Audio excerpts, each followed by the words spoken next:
On the news tonight, DSA's arrest former Attorney General Abubakar Malami over allegations of terrorism financing. Finance Minister Wale Edun says federal government aims for less borrowing, more investment. And INEC warns against forced 2027 general elections timetable. On the foreign scene, President Macron accuses President Trump of openly aiming to weaken Europe. Good evening. This is News at 7 on Western Spring Television. I am Femi Ojo. Operatives of the Department of State Services DSS have arrested the former Attorney General of the Federation and Minister of Justice Abubakar Malami. His arrest, according to sources in the secret police, borders on fresh allegations of terrorism financing. Security sources say Malami, who is standing trial before a federal high court on allegations of money laundering, was on Monday taken into custody by security operatives shortly after his release from the Kuje Correctional Center in Abuja. The release officials of the Nigeria Correctional Service confirmed that Malami was released after perfecting his bail conditions.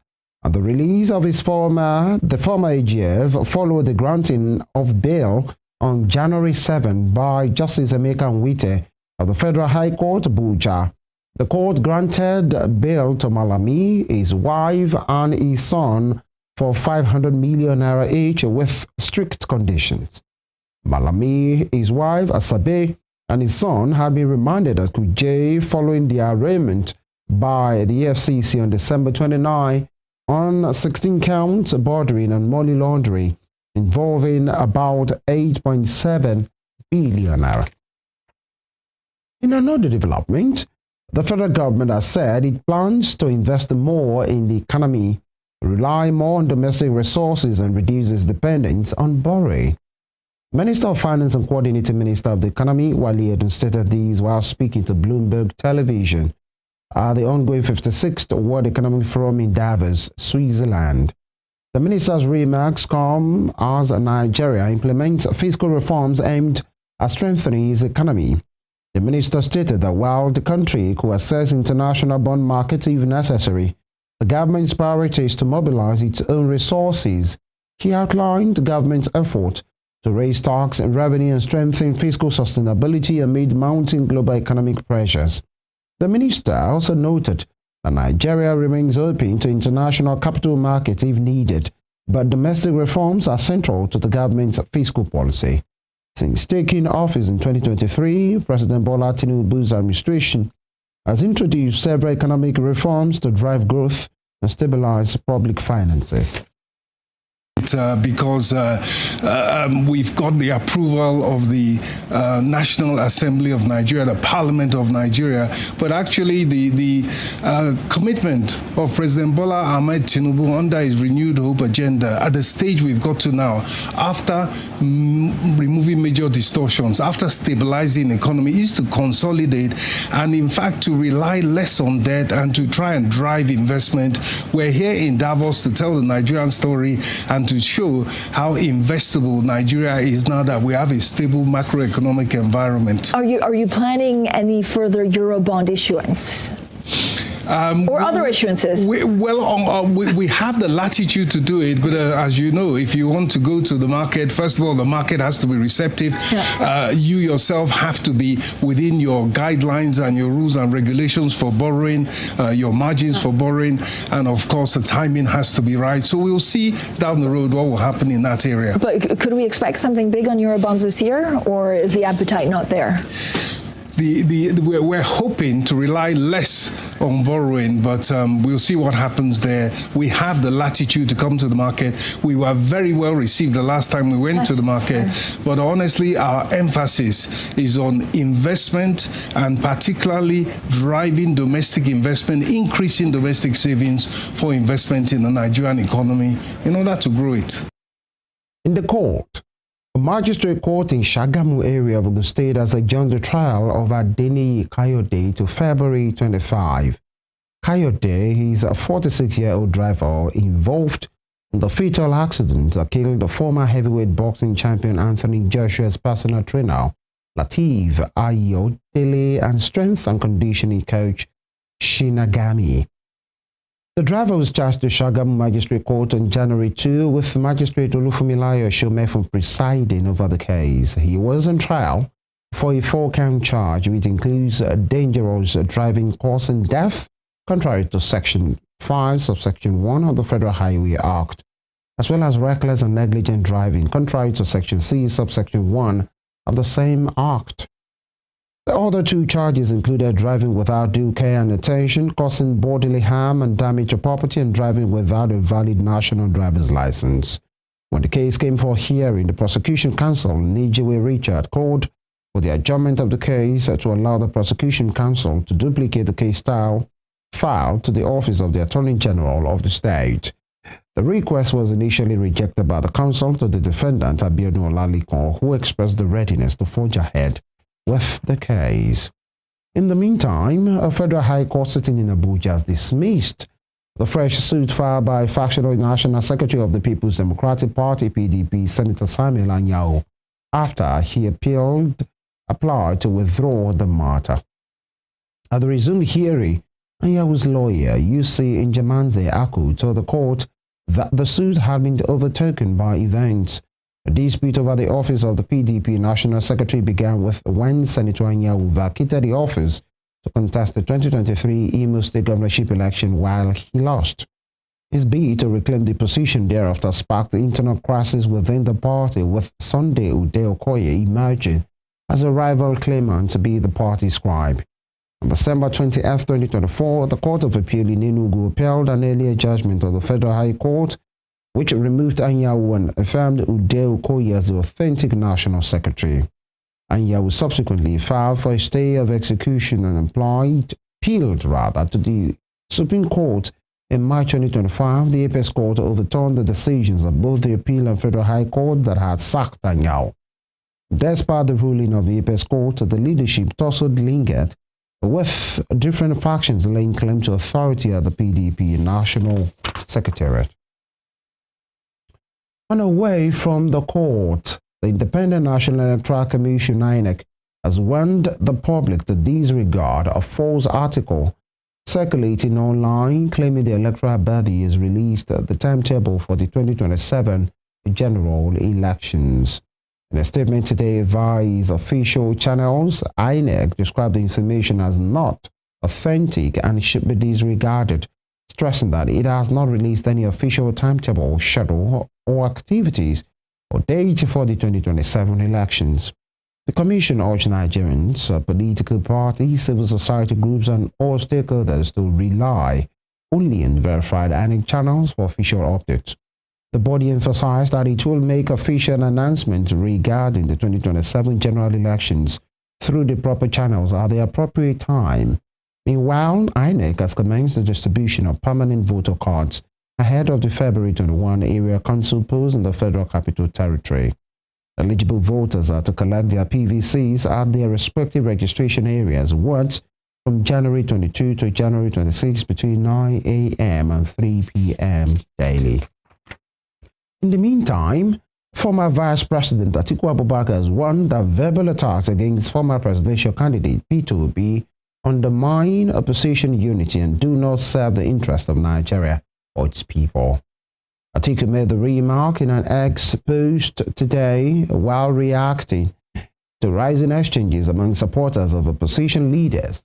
The former vice president said anyone who insults Obi or Atiku does not mean well for the leaders, the coalition ADC, and for Nigeria and Nigerians. He added that such internal divisions only benefited the ruling All Progressives Congress, which he described as the main beneficiary of infighting within the opposition. He further stressed the need for unity among opposition figures and supporters, noting that cooperation remained critical to advancing national development and democratic progress. Atiku was reacting to accusations that the former vice president's supporters have been unfairly targeting the ex-Anambra governor, potentially exacerbating rift in the fragile coalition.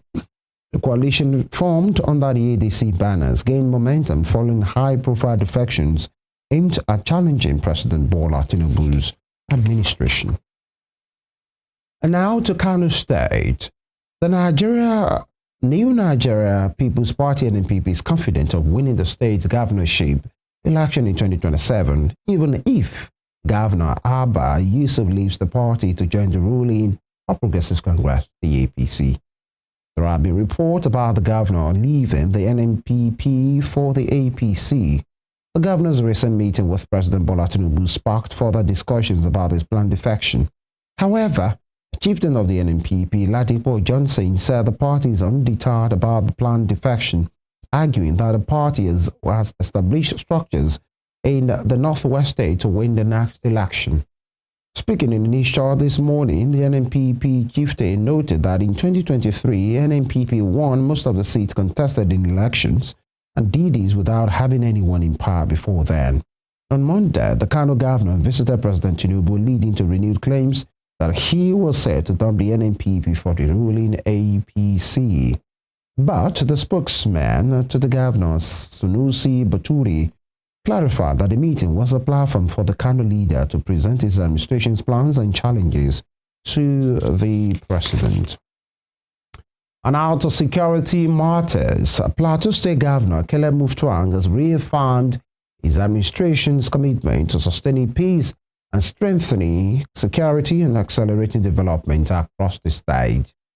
The governor spoke this afternoon when he received the Chief of Army Staff, Lieutenant General Waidi Shahibu, on a courtesy visit at the new government house, Little Rayfield in Jos. Describing the visit as timely and reassuring, Governor Mutfwang commended the Nigerian Army and other security agencies for what it termed their resilience, professionalism, and sacrifice in confronting the complex security situation in the state and across the country. The governor said, despite alarming intelligence reports in the build-up to the Christmas and New Year festivities of 2025, the state recorded one of its most peaceful festive seasons in recent times. Reflecting on the significance of the armed forces, Remembrance Day, Governor Mutfwang paid tribute to fallen heroes and assured that the government remains committed to supporting both the families of the deceased personnel and those still serving. Earlier, Lieutenant General Shaibu stated that he was in the state as part of official engagement across the country and commended the state government for its support to the 3 Armored Division of the Nigerian Army headquartered in Jos. Still, with security, 7 kidnapped indigenes of Imoga community in Akoko Edo local government have regained their freedom after 11 days in captivity. They were released on Monday evening after the payment of an undisclosed ransom. The coordinator movement for the advancement of Akoko Edo people, Dr. Bode Akundaya, who disclosed in a message to the Punch today, said the victims have been reunited with their families. However, when probed in a telephone interview on how much was paid for the release of the victims, he stated that he was not in a position to give the information, and he said the 8th person who escaped during the kidnapping is also receiving treatment at an undisclosed hospital, adding that the police have been informed about the release of the indigene. The royal father of Imoga, Oba Patrick Abudu, told the Punch that he met with the victims. The Edo State Police Command also confirmed the release of the residents. It will be recalled that the victims were kidnapped on January 9 while lodging at Stay Boy Hotel on Imoga Ibilo. The owner of the hotel, also an indigene of Imoga, was also abducted along with the guest. And moving on, goods worth millions of naira have been destroyed following a fire outbreak on a historic commercial building on Somboye Oshundairo Street, Computer Village, Ikeja area of Lagos State. The Lagos State Emergency Management Agency said that the incident happened about 1:55 a.m. this morning, prompting the immediate activation of the State Emergency Response Plan from its Command and Control Center in Alausa. While no fatalities were reported, with some firefighters getting minor injuries, Lasema said the cause of the fire had yet to be ascertained and was currently under investigation. Providing more details about the incident, the agency explained that the entire upper floor of the building was completely razed by the fire, noting that all goods and property stored there were destroyed while the structure had been partially compromised and requires immediate assessment. To billions. One of the occupants of this building is the largest importer of laptops, well known in the market. Actually, he collapsed when he heard about the incident, and it's very unfortunate. And we just pray that government comes to their aid. We are going to be appealing to our amiable governor. We know that Governor Sanwo-Olu is a very compassionate person. He will look into the matter and help the traders because they need serious help now. If we don't want them to something bad to happen to them, because it's their source of livelihood. I heard of an incident about 2 o'clock in the midnight yesterday. Somebody called me and said there was fire in the market. Immediately I got up and I called the chief security officer. In fact, we have to give kudos to our security in the market. They really rose to the occasion, and we made calls to the fire service. Thank God that we have a working fire service in Lagos State. Thank God to our we thank our governor for that, because everything Lagos is working, Sanwo-Olu is working. We thank God for that. And they came. You could see that if not for the efforts of the fire service and the securities on ground, there are 3 buildings, and only one that the fire started from was the one affected. They did not allow it to escalate to other buildings, which is a very good thing.